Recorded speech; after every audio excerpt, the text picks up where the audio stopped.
রোজা যারা রাখে তারা কার ভয়ে রোজা রাখে? হজ করে কার ভয়ে?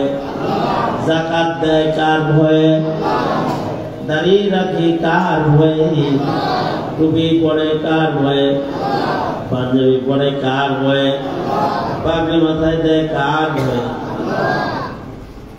ভিতরে আল্লাহর ভয় আছে, আল্লাহর মহব্বতটা চাই, লেগে সুন্নতের উপর আল্লাহ যেন ভালোবাসে, আল্লাহ যেন রাগ না করে। গুনাহ ছাড়ে, আল্লাহর ভয়ে মিথ্যা কথা বলে না, আল্লাহর ভয়ে বলে না, ঘুষ খায় না, আল্লাহর ভয়ে খায় না, সুদ খায় না, আল্লাহর ভয়ে খায় না, বেপরদা চলে না, কার ভয়ে? পরনারী দেখে না, কার ভয়ে? গীবত করে না, চগলখড়ি করে না, কার ভয়ে? যার ভেতরে এই তাকওয়াল্লাহ আছে, অর্থাৎ ইবাদত ছাড়ে না, গুনাহ করে না, সে হলো মুত্তাকি। আর এমন মুত্তাকিদের জন্য মহান রব্বুল আলামিন জান্নাত বানাইছে। উইদ্দাত লিল মুত্তাকিন, মুত্তাকিদের জন্য জান্নাত নির্মিত হয়েছে। প্রেসিডেন্টেরও দোজখে ভরা লাগতে পারে, কিন্তু মুত্তাকির দোজখে ভরতে হবে না। আল্লাহু আকবার বলে। প্রেসিডেন্ট, ক্ষমতাধর প্রেসিডেন্ট কি দোজখের আগুনে ভরা লাগতে পারে? কিসের অভাবে? তাকওয়ার অভাবে। কিসের অভাবে? এমপির দোজখে ভরা লাগতে পারে, মন্ত্রীর দোজখে ভরা লাগতে পারে, ধনী দোজখে ভরা, টাকা দোজখ থেকে বাঁচাইতে পারবে না। দোজখ থেকে একজনকে বাঁচাইব হলো তাকওয়াল্লাহ। যার আল্লাহর ভয় আছে তার দোজখে পড়তে হইব না, তাকে আল্লাহ তাআলা আল্লাহর জান্নাতে জায়গা দেবেন। ইতিহাসের পাতায় স্মরণীয় একজন খলিফাতুল মুসলিমিন ওমরে সানি, ওমর ইবনে আব্দুল আজিজ রাহমাতুল্লাহি আলাইহি। ওমর ইবনে আব্দুল আজিজ রাহমাতুল্লাহি আলাইহি বলা হয় দ্বিতীয় ওমর। ইসলামের ইতিহাসের পঞ্চম খলিফা ওনাকে বলা হয়। ওনার শাসনামল অনেক সুন্দর ছিল। ওনার শাসনামলে জমিনটা অপরাধ মুক্ত ছিল। শুধু জমিন নয়, মানুষের ভেতরে তো জুলুম ছিল না, জঙ্গলের ভেতরেও জুলুম ছিল না। ওনার শাসনামলে সুবহানাল্লাহ বলার লেগে রেডিও বসে সুন্দর একটা কথা আছে, এই সমস্ত কথা শুনলে সুবহানাল্লাহ বলতে হয়। ওনার আমলে বাঘ আর ছাগল এক ঘাটে পানি পান করত। বাঘ ছাগল এক ঘাটে পানি পান করে, তবে খেলাফত কালটা কেমন, কত সুন্দর। মানুষ তো অন্যায় করে না, জঙ্গলের বাঘেও অন্যায় করে। একটু সুন্দর শাসন।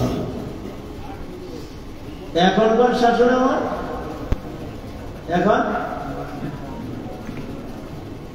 এখন জুলুম তো অহরহ চলছে, অহরহ জুলুম। প্রকাশ্যে দিবালোকে মানুষ পাপাচার করে, প্রকাশ্যে দিবালোকে মানুষ পাপাচার করে। হযরত ওমরের শাসনামল এটা অনেক সুন্দর ছিল। এখন দরজা বন্ধ করে মানুষের ইজ্জতের মাল, জান মাল, এগুলোর নিরাপত্তা নেই। কেসিদের টাকার নিরাপত্তা নেই, বাইঙ্গা চলে যায় ঢাকায়। বুরকা পয়লা নিরাপত্তা নাই। বুরকাওয়ালি মুসলিম নারী আজ বিধর্মীর কাছে ধর্ষিতা, নিরাপত্তা নেই। কিন্তু হযরত ওমরের শাসনামল কেমন ছিল? হযরত ওমরের শাসনামলে শুধু ইয়ামান থেকে মদিনাতুল মুনাওয়ারা পর্যন্ত, ইয়ামান থেকে মদিনা পর্যন্ত পায়ে হাইটা রাত দিন সফর করা, 7 দিন 10 দিন পায়ে হেঁটে ইয়ামান থেকে যুবতী একটা নারী সুসজ্জিত অবস্থায় টাকা পয়সা অলংকার আদি সব নিজের সাথে লইয়া ইয়ামান থেকে মরুভূমির উপর দিয়ে হেঁটে মদিনা পর্যন্ত, সাথে কোনো মানুষ নাই। মানুষের কাছে রাস্তা জিগা জিগা জিগা জিগা একা একা মদিনায় চলে আসছে। এই যুগে যদি কোন যুবতী মেয়ে 10 জনকে জিগায় যে অমুক এলাকার কোন দিকে, তো অন্যদিকে দেখা দিবে জেনে গেলে ডাহাতি বানান। আর সব মানুষগুলো তাকে রাস্তা দেখায় দিয়েছে। ইয়ামান থেকে মদিনা পর্যন্ত মেয়েটা আসছে। হযরত ওমর তাকে বলতে লাগলেন, এই মেয়ে, মাহরাম ছাড়া একা একা সফর করলা কেন? তোমার কোনো মাহরাম নাই, একা একা সফর করেছো কেন? মেয়েটা বলে কি, আমিরুল মুমিনিন, আমার বাপও নাই, যুদ্ধে শহীদ, মাও মারা গেছে, ভাই বেরাদার যুদ্ধে শহীদ হয়ে গেছে, আমার তো আপন কেউ নাই। আমি আমার সব বিক্রি করে টাকা পয়সা নিয়ে মদিনায় চলে আসছি। জিন্দেগি একলা জীবন নবীর শহরে কাটাইতে চাই। আপনি আমাকে একটা মুসলিম সুপাত্রে তুলে দিতে পারেন। মেয়ে সব বিচ্ছে টিচ্ছা ইয়ামান থেকে মদিনা পর্যন্ত আসছে, টাকা পয়সা গহনা পাতি সব সাথে নিয়ে। হযরত ওমর বললেন, এই মেয়ে, সুদূর ইয়ামান থেকে মদিনা পর্যন্ত পায়ে হাইটা একা একা সম্পদ গহনা সুসজ্জিত অবস্থায় তোমার মতো একটা সুন্দরী রূপসী মেয়ে ইয়ামান থেকে পায়ে হাইটা মদিনা পর্যন্ত আসলে জমিনের শাসন ব্যবস্থা ও জমিনের মানুষদেরকে তুমি কেমন পেয়েছ? মেয়েটা বলে, ইয়ামান থেকে মদিনা পর্যন্ত আসছি, ফুলের মতো পবিত্র পবিত্র চরিত্রের মানুষের সাথে দেখা হয়েছে। ইয়ামান থেকে মদিনা পর্যন্ত আসতে কোন কুচরিত্র, দুশ্চরিত্র, লোভী অথবা পরের ইজ্জতে হামলাকারী কোন হিংস্র অথবা আর চোখে যুবতীর দিকে তাকানোর মতো একটা চোখওয়ালা নষ্ট চোখের একটা মানুষ ইয়ামান থেকে মদিনা পর্যন্ত গোটা পথে একজনও মিলে নাই। জমিনের হালতটা কেমন? আর আপনার আমার মেয়ে মাদ্রাসায় যাবে, স্কুলে যাবে, বাবা মা ঘুম নাই, ইজ্জত নিয়ে যাইতে পারবো নি, ইজ্জত নিয়ে আইতে পারবো নি। আর ওই জমানা হলো দুশ্চরিত্র কোন মানুষ জমিনে একটাও নাই। হযরত ওমর ইবনে আব্দুল আজিজের শাসন আমল আরো পবিত্র, যে ওনার আমলে জমিনের মানুষ খালি খারাপ না, এমন না, জঙ্গলের হিংস্র বাঘও মানুষ ভালো হয়েছে। যেমন বাঘও ভালো হয়ে গেছে, যে বাঘ আর ছাগল এক ঘাটে পরিবার করছে।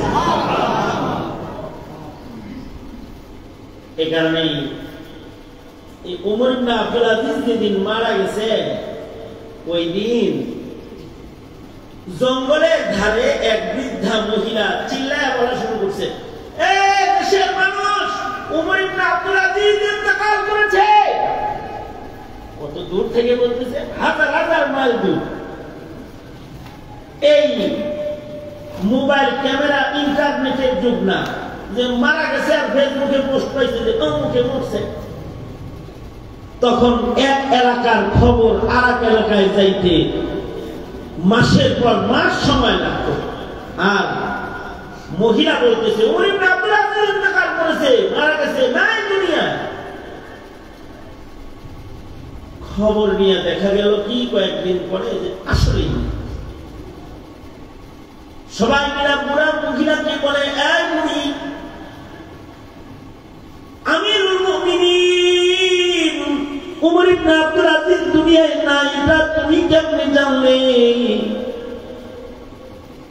মহিলা বলেন, যতদিন উমর ইবনে আব্দুল আজিজ খলিফাতুল মুসলিমিন ছিলেন, উনি যতদিন বাচ্চা ছিলেন, আমার এই চোখে বারবার আমি দেখেছি এই নদীর ঘাটে বাঘ আর ছাগল একসাথে পানি পান করেছে। বাঘ কখনো ছাগলের উপরে হামলা করে নাই। আজকে হঠাৎ দেখলাম বাঘ ছাগলের রক্ত পান করতেছে। তখনই আমি কনফার্ম হয়েছি উমর ইবনে আব্দুল আজিজ আল মারওয়ানি বাচ্চা নাই। তিনি বাচ্চা থাকলে বাঘের এই সাহস হইত না। আল্লাহু আকবার, জোরে করে বলেন আল্লাহু আকবার। উনি বাচ্চা থাকলে বাঘ হিম্মতই করত না। খলিফা ছিলেন মাত্র 2 বছর 2 মাস 21 দিন। কতদিন? 2 বছর না, 21 বছর শাসন নিজের হাতে রেখেও শান্তি শৃঙ্খলা প্রতিষ্ঠা করতে পারে না। আর উমর ইবনে আব্দুল আজিজ মাত্র 2 বছর 2 মাস 21 দিন খেলাফতকাল, এর ভিতরে গোটা জমিনের সকল বিশৃঙ্খলাকে দাফন করে ফেলছিলেন। সাবধান হন। কি দিয়া করছে? অস্ত্র দিয়া না, তাকওয়াল্লাহ দিয়া। উমরে তাকওয়াল্লাহ প্রভাব জমিনের সকল মানুষের উপরে পড়েছে, সব মানুষের উপরে পড়েছে। গতকালকে আমার প্রোগ্রাম ছিল ব্রাহ্মণবাড়িয়ার বর্তমান এসপি সাহেব যিনি, উনি দাওয়াত তাবলীগের মেহনত করেন, তাবলীগের এক সাথী।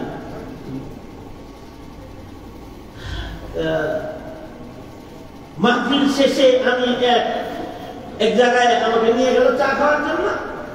ওইখানে এই এসপি সাহেবের খানা দানা যারা রান্না করে, সরকারি অফিসের ছেলেপেলেরা, যুবক ছেলেপেলেরা, স্টাফরা ওখানে আমাকে দেখে আমাকে ঘিরে ফেলছে। হুজুর, আপনি যে ওখানে ছিলেন, আপনার জন্য কত দোয়া করছি, আপনার ভালোবাসি। হুজুর, এটা হাত মিলাই না। মুসাফা করলো, ওরা আসলো, মাথা বাইতে দেন, ফু দেন, দিলাম, দোয়া কালাম করলাম। তোমরা কই থাকো? হুজুর, আমরা এসপি অফিসের স্টাফ। ওরা বলতেছে, হুজুর, আমাদের এসপি অফিসে এখন ঘুষ নেই। ঘুষ নেই কেন? ওই যে আমাদের একজন মানুষের প্রভাব গোটা এসপি অফিসের উপরে পড়ে গেছে। সেটা হলো আমাদের এসপি সাহেব তাবলীগের সাথী। তো উনি এই সরকারি অফিসের ভাউচারের একটা চাও উনি খায় না, বাড়ি থেকে যা আনে তাই খায়। নিজের পকেটের বেতনের সামান্য পয়সা ছাড়া অন্য কোনো কিছু উনি হাতে নেন না। বললাম, হুজুর, এই এসপি সাহেবের প্রভাব টোটাল অফিসের পুলিশ অফিসার উপরে গেছে। মানে এখন এইখানে একদম নিচে যে পুলিশ আছে তারও এখন ঘুষ নিতে শরম পায়, ছাড় নেয় না। যদি খবর পায়, যদি আবার আমার প্রিন্সিপাল আরেকখানে পাঠায়, এই তালে তালে অনেকের উপরে প্রভাব পড়েছে। তখন আমি বললাম, হুজুররা যখন ওয়াজ করে যে উমর ইবনে আব্দুল আজিজের প্রভাব বাঘের উপরে পড়ছে, এই জিনিসটা বুঝে আসে না, তাই না? এই বেটার প্রভাব যদি পুলিশের মাথায় করতে পারে, উমর ইবনে আব্দুল আজিজ তো এর মতো ছিল না, অনেক বড় মুত্তাকি ছিল। তার প্রভাব জঙ্গলের বাঘের মাথার উপরে পড়ে গেছে।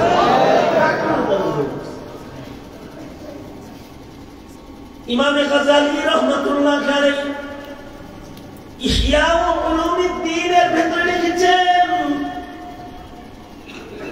উমর ইবনে আব্দুল আজিজ একদিন রাতের বেলায় তাহাজ্জুদ করতেছে। করতেছেন, রাতের তাহাজ্জুদের নামাজে উনি দাঁড়িয়ে আছেন। ওনার খাদেমা দাসী ওনার পেছনে দাঁড়ায় দাঁড়ায়, আগের জমানায় দাসদাসী আমল ছিল, যুদ্ধের ময়দানে কাফেররা গ্রেফতার হইতো, মুসলমানদের দাসদাসী হয়েছে। ওনার একটা দাসী ওনার পেছনে দাঁড়ায় দাঁড়ায় সেও তাহাজ্জুদ করতেছে। উমর ইবনে আব্দুল আজিজের তাহাজ্জুদের নামাজ একটু লম্বা হয়েছে। দাসী উমর ইবনে আব্দুল আজিজের পেছনে ঘুমায় গেছে। উমর ইবনে আব্দুল আজিজ নামাজ পড়তেছে, দাসী ঘুম পাড়তেছে। উমর ইবনে আব্দুল আজিজের নামাজ শেষ হয়ে দেখে দাসী ঘুমায়, তিনি তাসবিহাত আর দোয়া করতেছেন। এমন সময় দাসীর ঘুম ভেঙেছে। ঘুম থেকে জায়গা দাসী চিল্লায় কান্না শুরু করেছে। আমিরুল মুমিনিন উমর ইবনে আব্দুল আজিজ বলে, দাসী কাঁদিস কেন? দাসী বলে, আমিরুল মুমিনিন ভয়ঙ্কর একটা স্বপ্ন দেখছি। কি স্বপ্নে দেখেছ? স্বপ্নে দেখি হাসর কায়েম হয়েছে। হাসরের ময়দান তো ভয়ঙ্কর। হাসর যদি কেউ স্বপ্নে দেখে, দেখি স্বপ্নে দেখি হাসর কায়েম হয়ে গেছে। আল্লাহ তাআলা জান্নাতে যাওয়ার একমাত্র পথ পুলসরাতকে দোজখের উপরে স্থাপন করেছে। স্বপ্নে দেখি যে আগুনের উপরে, দোজখের উপরে পুলসরাতকে স্থাপন করা হয়েছে। পুলসরাত এমন একটা পুলের নাম, যে পুল পার না হয়ে কেউ জান্নাতে যেতে পারবে না। আল্লাহর জান্নাতে যাওয়ার একটা মাত্র পথ হলো পুলসরাতের পুল। এই পুল পার হয়ে নবীরা আল্লাহর জান্নাতে যাবে। সিদ্দিকরা এই পুল দিয়া আল্লাহর জান্নাতে যাবে। শহীদরা এই পুল দিয়া আল্লাহর জান্নাতে যাবে। ওলি বুজুর্গ ইমানদারেরা সকলেই এই পুল পার হয়ে জান্নাতে যাবে। এই পুল পার হইতে গিয়ে বহু মুমিন, বহু শহীদ, বহু আবেদরা দোজখের আগুনের ভেতরে পড়ে যাবে। যাদের আমলের পাওয়ার, ইমানের পাওয়ার কমজোর হবে, তাদের পা ফসকে যাবে, তারা দোজখের আগুনের ভেতরে পড়ে যাবে। আর যাদের ঈমান আমলের জ্যোতি অনেক বেশি হবে, তারা পুলসরাতের উপরে দাঁড়াইলে নিচ থেকে দোজখ, হাদিসে আছে, নিচ থেকে দোজখ চিল্লায় চিল্লায় বলতে থাকবে, আয় মুমিন, আয় মুত্তাকি, দেরি করতেছো কেন?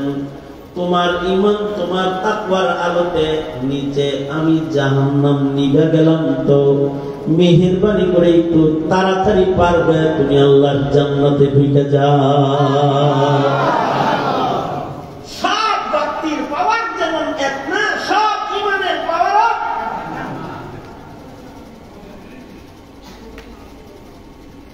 সব বাতির পাওয়ার যেমন এক না, সবার তাকওয়াও।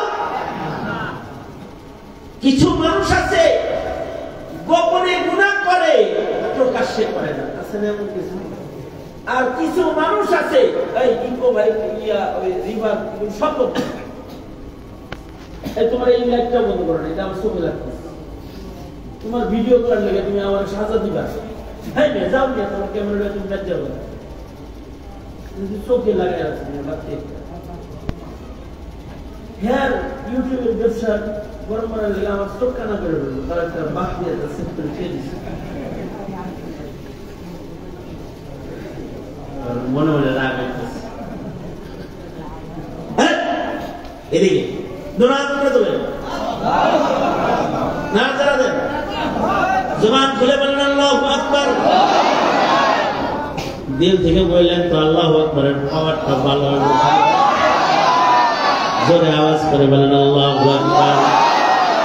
সুবহানাল্লাহ, আলহামদুলিল্লাহ, লা ইলাহা ইল্লাল্লাহ, আল্লাহু আকবার। কি বললাম? সবার তাকওয়ার পাওয়ার কিনা এক না, সবার নামাজের পাওয়ার এক না। একজন খুশি খুশি হয়ে নামাজ পড়তেছে, আরেকজন নামাজও পড়তেছে, ফ্যানও গুনতেছে, বাতিও গুনতেছে। দুইজনের নামাজের পাওয়ার এক করবো? বুঝে নেই ভিতরে কিছু নামাজি আছে না, নামাজ পড়ে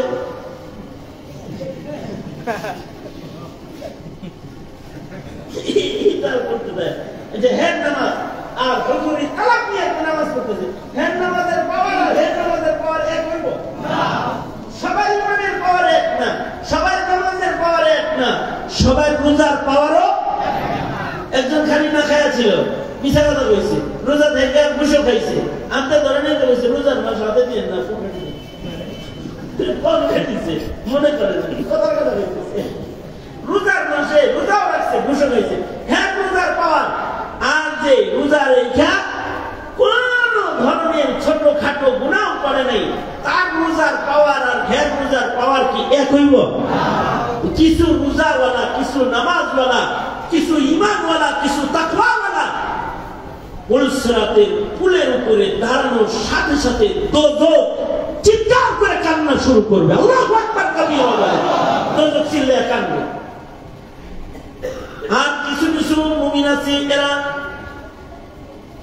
পুলসিরাতের পুলের উপরে দাঁড়াইলে কয়েক কদম হাঁটতেই তারা দেখতে পাবে না পাও পিছলা যাবে, নিচে দোজখে বেড়ে যাবে।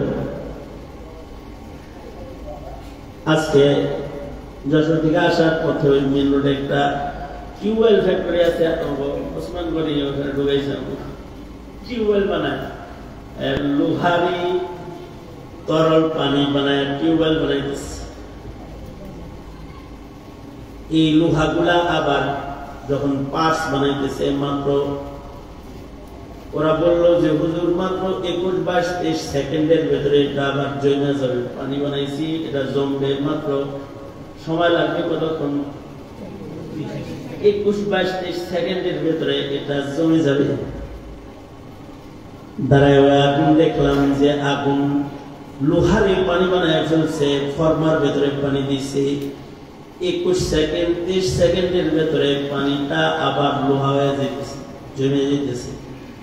এই লোহা গরম করানোর জন্য যে আগুন, যে আগুনের ফুলকিগুলা বাইরে আসতেছে, এই ফুলকি থেকে এই মিস্ত্রিরা বড় সাবধান।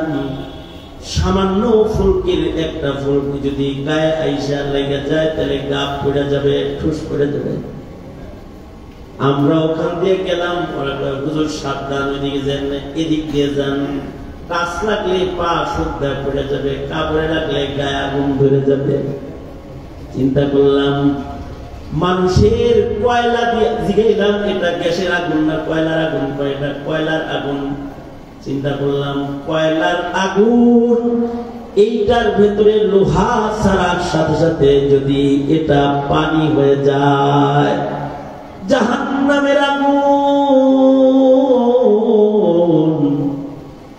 যেটা দুনিয়ার আগুনের চাইতে অনেক গুণ বেশি।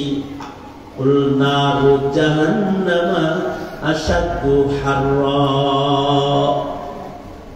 এই আগুনের ভিতরে যদি কোনো মানুষ ফেলে তাহলে মানুষের অবস্থা কি হবে? এই দোজখের আগুন এত পাওয়ারফুল, আগুনে যদি কেউ পুলসিরাত থেকে ফসকা যদি কয়েক সেকেন্ডের জন্য যদি এর ভিতরে পইড়া যায়, তার অস্তিত্ব কি হয়ে যাবে? অল্প সময়ের জন্য যদি দোজখের ভিতরে তার থাকতে হয়, তার কি হবে? এখানে পুলসিরাতের ভয়ে সাহাবীরা কাঁদতেন। আব্দুল্লাহ ইবনে রাওয়াহা মুতার যুদ্ধে যাইতেছিলেন, যাকে আল্লাহর নবী শাহাদাতের খুশখবরি দান করেছেন যে তুমি শহীদ। বাড়ি যায় উনি বিবি বাচ্চার কাছ থেকে বিদায় গ্রহণ করেছে। বিবিরে, নবী বলছে আমি শহীদ, দেখা হবে আল্লাহর জান্নাতে তোর লগে।